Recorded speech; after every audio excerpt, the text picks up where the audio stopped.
Uma das mulheres, que é filha de santo minha na época, hoje é missionária, estava incorporada,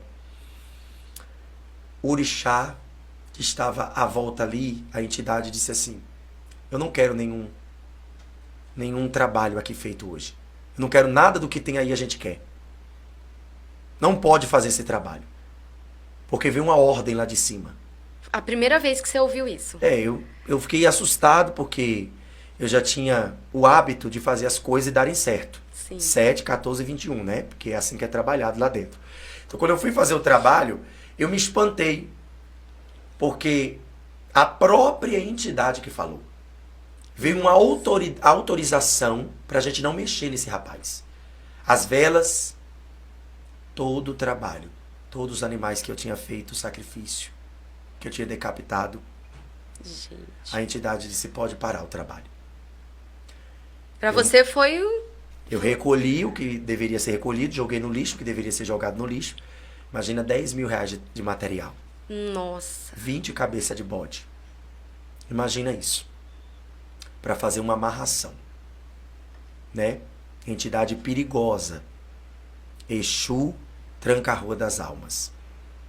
Então, quando eu cheguei lá, recolhi o material, fui para casa. No dia seguinte, fui no terreiro da minha tia, que ela era minha ancestral, a pessoa que havia me instruído e me direcionado ao candomblé. Quando eu cheguei para sentar com ela, eu disse, tia, eu fiz um trabalho e deu errado. Ela olhou para mim com aquela sabedoria que só ela tinha. E disse, você procurou saber com quem você estava mexendo? Nossa. Falei, não. E precisa? Ela falou, deve. Nunca esqueci isso, igreja. Ela disse, nem todo trabalho que você faz derruba todo mundo. Porque nem todo mundo é fácil de derrubar. Ela disse, eu te dei todas as instruções de dentro do axé. Mas tem uma instrução que eu esqueci de te dar. Ela levantou o óculos, sentou comigo e disse, você pode matar, sacrificar, arriar despacho e obrigação é boi e é bome para qualquer entidade. Mas existe um povo que você não pode mexer. Nossa. Esse povo é diferente de nós. Eu falei, como eles são? Ela disse, eles são diferentes da gente, porque quando a gente quer fazer, a gente mete a mão na cara e a gente faz. Eles não.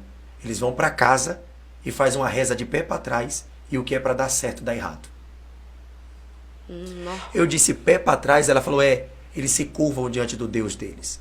E o Deus deles não deixa que a macumba pegue neles. Falei, a senhora quer dizer que eu vou ter que entregar o dinheiro de volta à mulher que me procurou porque quer o homem da fotografia? Ela falou, sim. Porque não adianta você mexer com aquilo que os orixás não dão conta. Olha só. Eu olhei para ela e disse, e quem são esse povo? Ela falou, eles não prestam. Nossa. Eles não valem nada. Eles são carregados. Hoje eu tenho compreensão de que a gente de fato é carregado até a tampa, né? Do poder e da unção. Ela disse assim, eles são carregados. Não mexa com eles. Eu disse, não vou devolver não. Aí minha tia falou uma coisa para mim que eu carrego até hoje. Ela disse, um homem sem uma família, ele não é nada. Você não mexeu apenas de um homem. Você mexeu numa família. Você não sabe quem esse homem é. Quando eu fui identificar, eu ainda continuei enganando a mulher de que eu iria devolver o rapaz para ela. Uma semana depois do que eu ouvia isso, do que eu tinha ouvido isso sobre as pessoas que minha tia havia falado, que são os evangélicos, eu peguei um dos motoristas, fui no endereço onde era o endereço que morava o rapaz, e fiquei numa distância muito longe, atrás de um poste que estava com a luz apagada, e eu segurei o meu guia, segurei o meu rungebe, e comecei a chamar o nome dos orixá. Era interessante porque já era um período mais longo da noite. Naquele tempo, o povo nordestino dormia 6 para acordar 5 para trabalhar. Já era quase meia-noite. A luz incandescente da porta da casa daquele homem estava aceso. Quando eu cheguei do outro lado da rua, que eu fiquei olhando e coloquei a mão no rungebe e comecei a chamar o nome das entidades, a entidade materializou a minha volta e não conseguia atravessar a rua para entrar na casa do homem. Era como se elas tivessem uma barreira que impedisse elas de entrarem dentro daquela casa. A metade da janela estava aberta, passou pela janela, eu enxerguei de longe uma senhora de cabelo branco. Eu deduzi, é a sogra. Logo em seguida passou uma mulher. Elas estavam gritando, não dava para ouvir o que elas estavam gritando. Aí quando passou, eu disse, aquela deve ser a esposa, porque aquele homem que aquela mulher me pagou era o marido da melhor amiga dela. E ela havia saído da igreja, porque ela queria o marido da outra. Meu Deus. E a casa tava Sabe aquele povo que vai para a igreja e às vezes quer destruir o casamento dos outros? Quer tocar na família alheia? Essa era a mulher que me pagou na época para querer o marido da outra. Aquela mulher saiu para a porta da casa dela, com as mãos pingando de óleo ungido. Ela não me estava me vendo porque eu estava no escuro, todo de preto. Quando ela estava na porta da casa dela, sem ver, mas pelos olhos espirituais, ela levantou as mãos em direção ao outro lado da rua. Ela disse, Satanás, eu já te vi. Eu te dou uma ordem agora, por um caminho você veio, por 7 você vai voltar. Meu corpo paralisou, minhas mãos suavam e transpiravam. A minha sensação era que meu espírito saiu de dentro do meu corpo.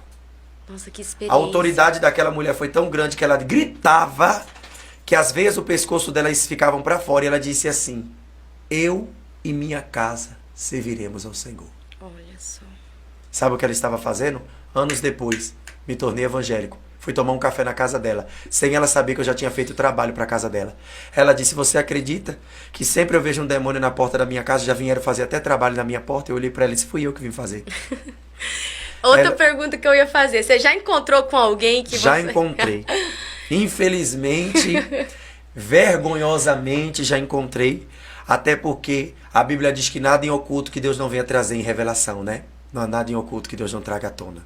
Tem alguém que é membro seu hoje que você já fez trabalho antigamente? Não. Membro não, porque eu moro em Goiânia, né? Sou de Aracaju, mas moro em Goiânia. Mas eu tenho ovelhas que eu já ganhei para Jesus em Aracaju, que eu já fiz trabalhos de magia para eles. Olha só. Já teve casamentos que eu mesmo destruí, e foram casamentos de 20 anos de matrimônio, e que depois que eu me tornei evangélico pela misericórdia, no período da época eu era missionário, e eu atei o casamento pela campanha. Que bênção, hein? Né? Porque eu me tornei assim, Aitena, missionário